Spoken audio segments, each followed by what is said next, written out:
The essence of the operation was the car overtook us, and we had a sort of discussion about where or where not we were going to go. In a shocking turn of events, Princess Anne has delivered a message to King Charles that no one saw coming. Known for her resilience and loyalty, Anne has broken her silence to share a truth that shakes the very foundation of the royal family. Her unexpected revelation has left the king and the public in utter disbelief. What could be so powerful, so heartbreaking that even the famously stoic princess couldn't hold back? Join us as we uncover the story that's left everyone stunned. A tragic early life and education. Her life has been anything from an ordinary fairy tale. August 15, 1950 saw her born to Princess Elizabeth and Prince Philip.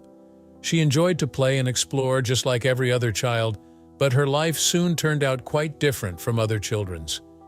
Her mother became Queen Elizabeth II when Anne was a small child. Her mother thus had a great responsibility. She was the queen of a whole nation, not only mom. Anne was often cared for by governesses and nannies who taught her many things since her mother was so busy. Right there in Buckingham Palace, Catherine Peebles, her main governess, assisted her with her school courses. Anne liked and appreciated her even if she spent less time with her mother.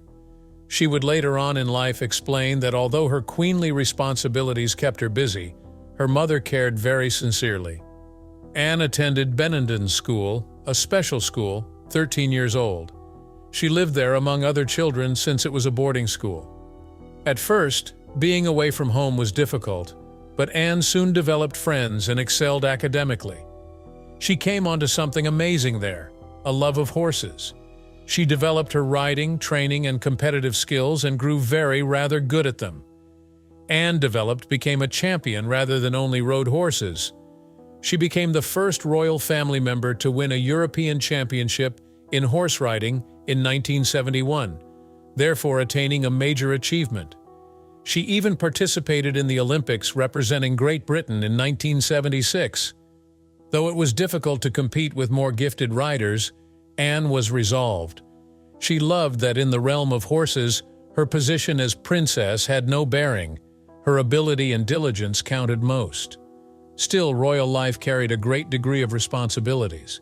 She started official royal activities at 18, visiting people, attending events, and undertaking walkabouts in which she met the public. She realized these walkabouts were part of her job even though she previously said she didn't particularly enjoy them.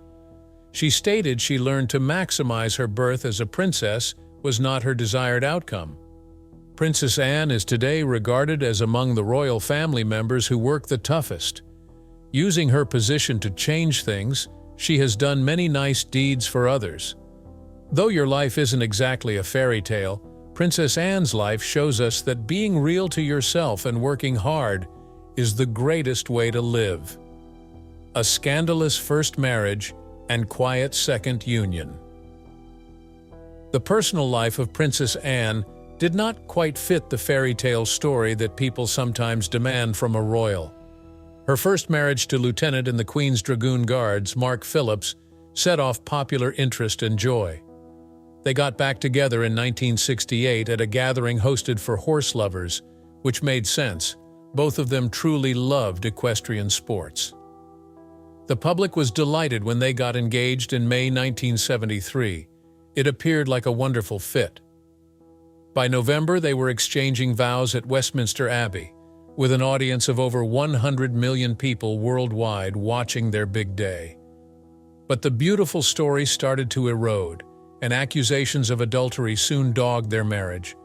Stories of Mark's relationships with several women, from a British TV anchor to a Canadian PR executive, even an Indian call girl, have gone viral. Though there were suggestions of romantic relationships outside her marriage, including a claimed romance with actor Anthony Andrews and even her own bodyguard, Anne was not immune to allegations either. But the most conjecture focused on Commander Timothy Lawrence, the equerry for the Queen at the time. The pressure was too great by 1989, and Anne and Mark declared their split. The last blow to their already precarious marriage occurred when it became out Mark had a child from a brief relationship with New Zealand art instructor Heather Tonkin. It was validated by a DNA test, further augmenting the controversy. Anne and Mark formally split in 1992, therefore terminating a marriage that had been everything from perfect. Anne discovered love later that year, this time in a far more subdued, simpler form. She tied the knot in December 1992 in a modest ceremony at Crathy Kirk, close to Balmoral. Commander Timothy Lawrence compared to the grandeur of her first wedding. Just 30 guests were here. Far from the ornate costume Anne had worn in Westminster Abbey, she wore a modest white blazer and a knee-length dress. Timothy was not given any title or peerage. The two decided to lead a quiet life, away from the attention that had lately followed her. Anne apparently discovered the peace she was seeking in her second marriage. Unlike the drama and rumors of her past, her life with Timothy has been characterized by steadiness, respect, and mutual understanding. Their marriage has been strong, a peaceful but steady alliance demonstrating that occasionally, away from the glitter and grandeur, happiness may be discovered in the little events of life, a history of challenges and tragedies. Princess Anne's life has been extraordinary, full with hardships and sad events that would stun anyone at her endurance. March 20th, 1974, marks one of the most horrific events. After a charitable event, Anne and her then-husband, Mark Phillips, were returning to Buckingham Palace when a Ford Escort abruptly stopped their car. Everything became disorganized all at once. Driver of the Ford, Ian Ball, leaped out carrying a weapon. Anne's personal protection officer, James Beaton, and her chauffeur, Alex Callender, were wounded when he fired several rounds. Brian McConnell, a nearby journalist, sought to assist but was shot in the process. Ball had a warped agenda. He intended to abduct Princess Anne and demand a payment, asserting it would benefit the National Health Service. Anne, though, was not about to allow fear rule. Ball asked her to get out of the car, and she answered confidently, "Not bloody likely." Ron Russell, a veteran boxer, stepped in just when it appeared the scenario may become tragic. Ian quickly punched the back of his skull to divert the would-be kidnapper and provide Anne an opportunity to flee. Police responded fast, and following a short pursuit, Ian was apprehended. While Anne emerged physically unhurt, the tragedy rocked the country and resulted in her brother, now King Charles, calling for more royal family security. This incident not only altered royal protection procedures but also confirmed Anne's reputation as a tough, courageous woman, unlikely to be readily intimidated. Princess Anne did, however, come with other difficult circumstances.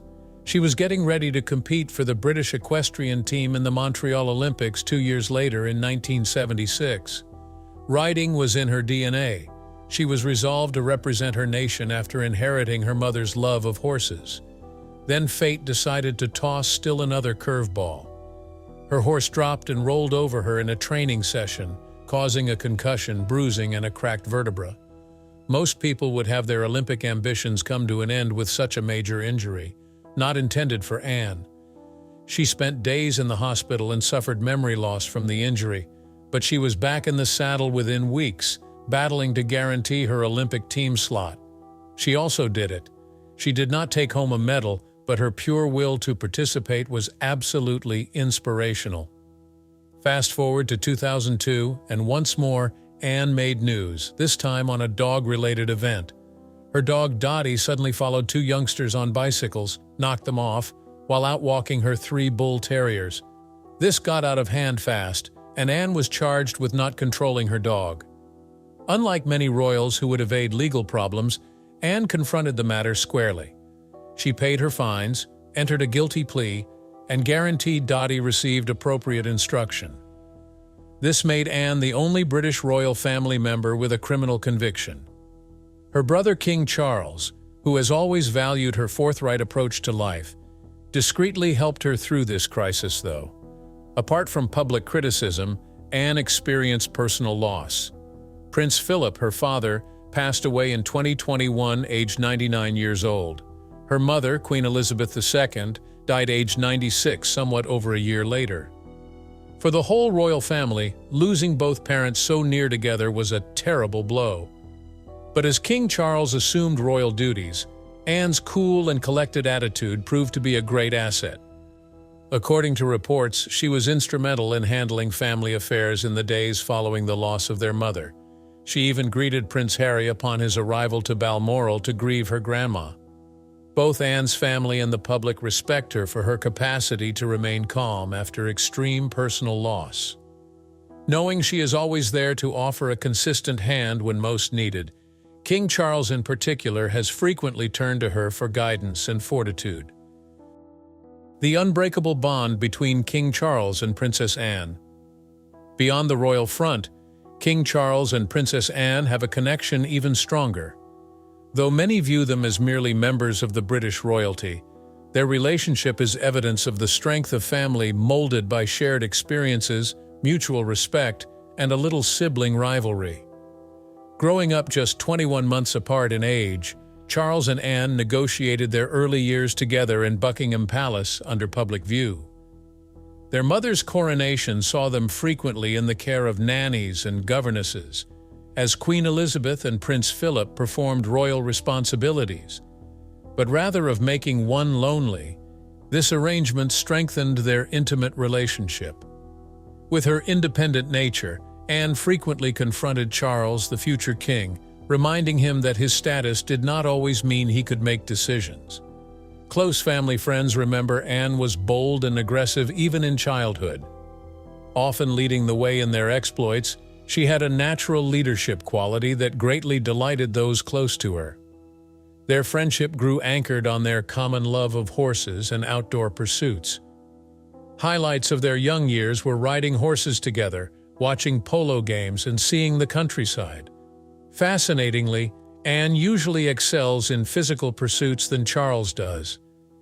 Though Charles, with his more reflective character, might have felt eclipsed at times, he always respected her persistence and confidence. Her adventurous spirit and physical ability made her a force to be reckoned with. Naturally, there was a light-hearted rivalry. Nothing says brotherly love like some mocking. Their relationship stayed solid as they aged, especially in terms of their sense of obligation. Their proximity was particularly clear at important royal ceremonies. Consider the gloomy occasion that follows Queen Elizabeth II's death in 2022. Anne was right there, constant, while Charles got ready to take on his throne. Leading their mother's funeral procession together revealed the close bond they had kept during their lifetimes. An additional moving event in their relationship was Anne's part in Charles's coronation, reflecting not only her commitment but also the confidence and respect they have for one another. Goldstick-in-Waiting assumed a coveted post intended to secure her brother's safety. Riding behind him during the coronation parade, Anne demonstrated she was not only a ceremonial figure, but also a vital component of Charles's rule. By now, their sibling dynamic has changed once more. Charles now is king, and he mostly relies on Anne, who has grown to be one of his most trusted advisors. She is, in many respects, the monarchy's eyes and ears, helping to share the obligations accompanying his new position. Anne stood up when Charles revealed his cancer diagnosis in February 2024, covering for him and carrying on her hectic royal tour. Her life was hectic, yet her loyalty to her brother never changed. For these two, nevertheless, it is not all about obligation and responsibility. They have also had their share of light-hearted events. Anne called Charles Old Bean fondly during the celebrations of his coronation. This charming moniker delighted the audience and emphasized the light-hearted sibling banter they have been performing for decades.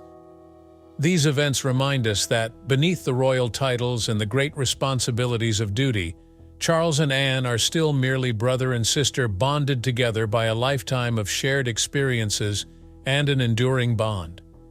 Therefore, it is evident that King Charles and Princess Anne have a close relationship based on great affection and loyalty, whether they are negotiating the complexity of royal life or just having fun over past events. Their friendship is a lovely reminder that family ties always emerge stronger, able to withstand hardships and tribulations. Supporting each other through personal challenges. Over their lifetime, Charles and Anne encountered some really difficult personal obstacles, depending on one another for support. Consider this. Anne was with Charles at the terrible loss of their parents, and he stayed firmly at her side when the focus shifted on her following her divorce from Mark Phillips. Their relationship has always been a pillar of support, enabling them to meet whatever life presents. Anne saw her brother climb to the throne and saw the weight of leadership starting to descend on him. Away from public view at those private times, she grew more worried about his welfare. Being king is no small task, and Anne understood that the demands would only get more intense with time. Charles suffered greatly upon learning he had cancer. In a moving act, Anne left him a note that would eventually be interpreted as her ultimate sacrifice for her brother. A little later, we will explore that. First, let's examine another factor in Anne's life, her relationship with Camilla. Nowadays, everyone knows Princess Anne as the austere royal with a great work ethic and unflinching sense of obligation. Her relationship with Camilla has, nevertheless, always had ups and downs. The two ladies have never really clicked, even though they belong to the same royal family for decades. Anne has sometimes found great irritation in Camilla's more relaxed attitude to royal responsibilities. This was particularly clear-cut when Camilla, now queen, took a fairly ill-timed vacation to recover following helping Charles through his cancer fight. To Anne, who has always approached her royal responsibilities with tenacity, Camilla's need for a respite seemed not only superfluous but also rather trivial. The royal family was, after all, coping with staff shortages and a demanding schedule.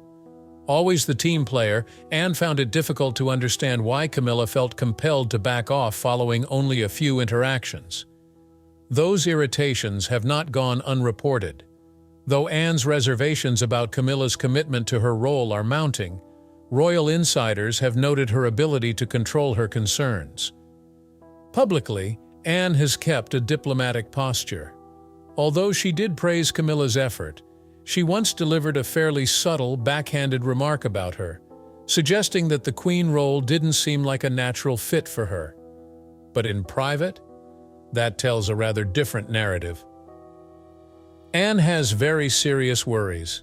Having supported her big brother for a lifetime, she wonders if Camilla is really suited for the rigorous queen role.